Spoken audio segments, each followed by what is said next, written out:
दोस्तों, भारत के पासपोर्ट के साथ विदेशों में ट्रैवल करना और वहाँ का वीज़ा लेना थोड़ा सा और मुश्किल हो जाएगा, क्योंकि ताज़ा पासपोर्ट की रैंकिंग में भारत के पासपोर्ट को और वीक कर दिया है और भारत का पासपोर्ट अब 85th नंबर पर आ गया है। यहाँ तक कि भारत के साथ जो देश हैं, रवांडा और मोरितानिया, इनके पासपोर्ट भी भारत से अधिक पावरफुल हैं।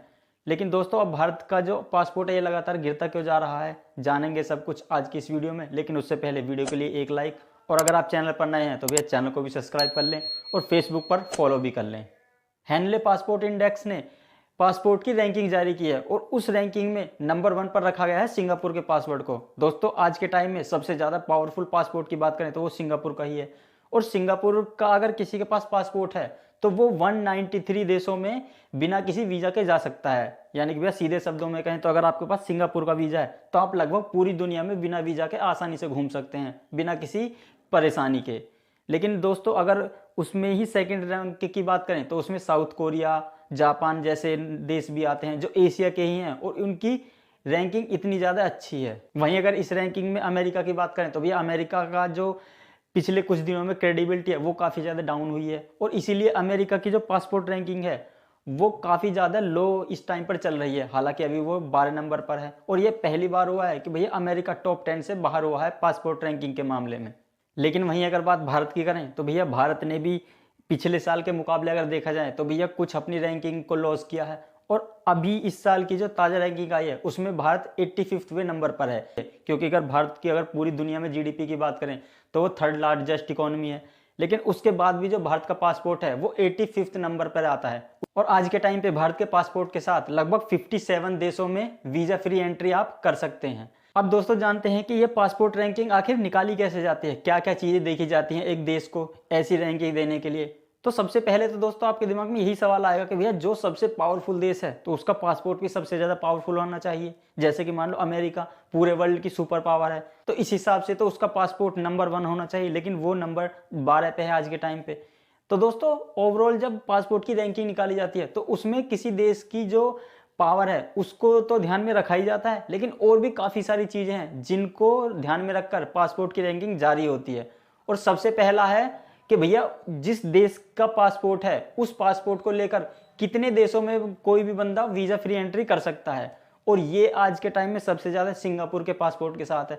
सिंगापुर का पासपोर्ट अगर आपके पास है तो आप 193 देशों में वीज़ा फ्री एंट्री कर सकते हैं। तो वीज़ा फ्री एंट्री होती है वो 2 तरह की होती है। एक तो होता है वीज़ा फ्री, जिसमें किसी देश का पासपोर्ट ले जाने पे दूसरे देश में एंट्री वीज़ा फ्री ही हो जाती है। लेकिन दूसरी कंडीशन होती है वीज़ा ऑन अराइवल। ये एक ऐसी कंडीशन होती है जिसमें आप बिना वीज़ा लिए दूसरे देश में आ तो सकते हैं, लेकिन वहाँ के एयरपोर्ट पे उतरने के बाद आपको वीज़ा लेना पड़ता है जो आपको हाथों हाथ वहीं पे मिल जाता है। तो अगर ऐसे देशों की बात करें तो भारत के पासपोर्ट के साथ लगभग 57 देश हैं जहाँ पर वीज़ा फ्री और वीज़ा ऑन अराइवल की सुविधा भारतीय पासपोर्ट के साथ मिलती है। और भारत के पासपोर्ट को कमज़ोर होने का एक बड़ा कारण यह भी है कि भैया भारत की जो काफ़ी ज़्यादा पॉपुलेशन है वो आज के समय पे सोचती है कि यार हमको यूएस, कनाडा, इन बड़े देशों में शिफ्ट होना है और इसीलिए वो डंकी रूट के जरिए इन बड़े देशों में जाते हैं, जिसकी वजह से काफ़ी सारे जो लोग हैं वो पकड़े भी जाते हैं, डिपोर्ट भी होते हैं। पिछले दिनों आपने देखा कि भाई यूएस से काफ़ी सारे लोग भारत के डिपोर्ट किए गए थे।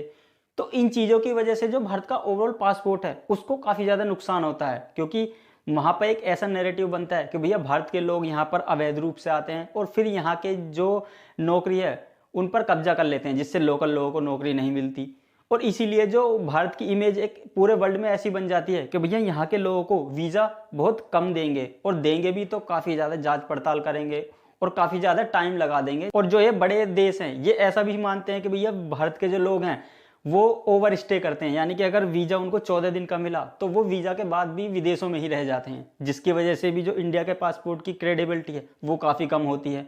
और इसीलिए फिर उसका जो इफेक्ट है वो भारत के पासपोर्ट पर पड़ता है, उसकी रैंकिंग लगातार डाउन होती जाती है। हालांकि जो भारत का जो पासपोर्ट था वो 2006 में काफ़ी स्ट्रॉन्ग हुआ करता था, इसकी रैंकिंग उस समय पर 70 के आसपास हुआ करती थी और आज 2025 की बात करें तो ये लगभग 85 तक आ चुकी है। और ये रैंकिंग इतनी है कि भैया रवांडा और मॉरिटानिया जैसे अफ्रीकी देश भी हमसे ऊपर हैं पासपोर्ट रैंकिंग के मामले में। और पासपोर्ट की रैंकिंग देश के इंटरनल इश्यूज़ को लेकर भी काफ़ी ज़्यादा इफ़ेक्ट करती है, क्योंकि दोस्तों 70 के दशक में भारत के पासपोर्ट काफ़ी ज़्यादा स्ट्रॉन्ग हुआ करता था और भारत के पासपोर्ट के साथ वेस्ट के कई देशों में भारतीयों को वीज़ा फ्री एंट्री आसानी से मिल जाया करती थी।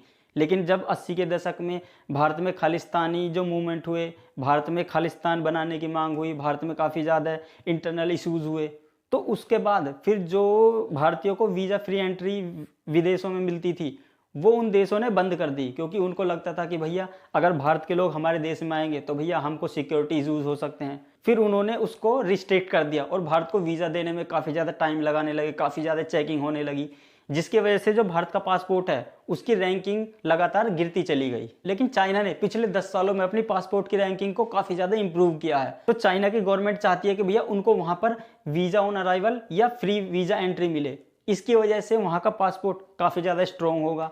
और यही चाइना की गवर्नमेंट ने पिछले 10 सालों में किया है कि उसने भैया अलग अलग देशों से ट्रैवल ट्रीटी की है और ये समझौते किए हैं कि भैया हमारे और आपके बीच में ऐसे रिश्ते रहेंगे जिसकी वजह से चाइनीज़ों को वीज़ा फ्री एंट्री मिल सके। और इसीलिए आज के टाइम पर चाइना का जो पासपोर्ट है वो 60 नंबर पर है, जो कभी 90 के आसपास हुआ करता था 10 साल पहले। और यही चीज़ भारत को भी करनी होगी, भारत को और देशों से ट्रैवल ट्रीटी करनी होगी जहाँ पर भारतीय लोगों को वीज़ा फ्री एक्सेस मिल सके। और इसकी वजह से ही फिर भारत का जो पासपोर्ट है वो काफ़ी स्ट्रॉन्ग हो सकता है, क्योंकि जितने देशों में भारत के पासपोर्ट के साथ वीज़ा फ्री एंट्री मिलेगी भारत का पासपोर्ट उतना ज़्यादा स्ट्रॉन्ग होगा।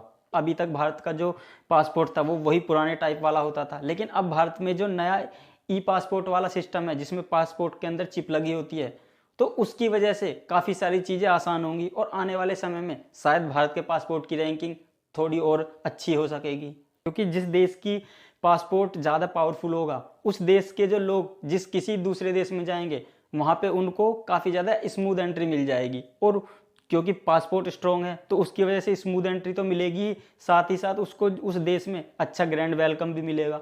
और पासपोर्ट पर बिना किसी भीड़ में लगे वो आसानी से निकल के आसानी से पूरे देश में घूम सकता है। वहीं अगर बात करें ऐसे पासपोर्ट की जो लोएस्ट पासपोर्ट है तो उसके साथ ट्रैवल करना थोड़ा मुश्किल हो जाता है। आप जिस दूसरे देश में एंट्री करेंगे वहाँ पर आपको रोककर हज़ारों सवाल पूछे जाएंगे, आपको बिठा कर रखा जाएगा, लंबी लंबी लाइनों में लगना पड़ेगा। तो दोस्तों आप इस सब पर क्या मानते हैं अपनी राय कमेंट में ज़रूर दें। Thanks for your valuable time.